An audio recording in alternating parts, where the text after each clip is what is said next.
早餐干蒸烧麦里面用到了虾滑，家常菜里面这个东西的用处还是挺大的，可以煎虾饼啊。然后最近早餐季我可能也会做虾饺，那就和你们拍一下我用到的这个噗噗虾滑，下厨房的，很多朋友在那里也认识我的啊。然后它现在是5盒，还会有一包这个松叶蟹柳，我觉得是挺好的。它里面的调味也和平常差不多，就青虾仁呐、淀粉、蛋清、盐、鸡精，然后一点糖，我觉得是很干净的了。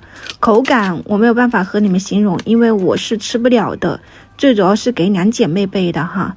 里面虾仁的肉质可以，个头也挺大块的，然后一些淀粉呐，你直接挖到开水里面烫一下就是虾滑了，平常煮火锅啥的。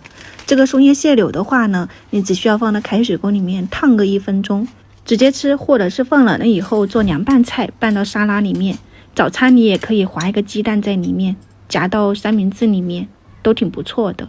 虾滑煮出来的味道很鲜香，没啥腥味，处理的还是挺可以的哈。我想口感应该也是很弹很嫩的。2姐妹的话呢，目前来说吃她们家是比较喜欢的。然后平常你还可以在里面搭配一点这种蔬菜粒，抓捏均匀，还可以放一点点黑胡椒粒在里面提一下味道。放一点油，放到平底锅里面煎一下，煎到两面焦香。这种非常简单快速的虾饼，你可以搭配各种吃法。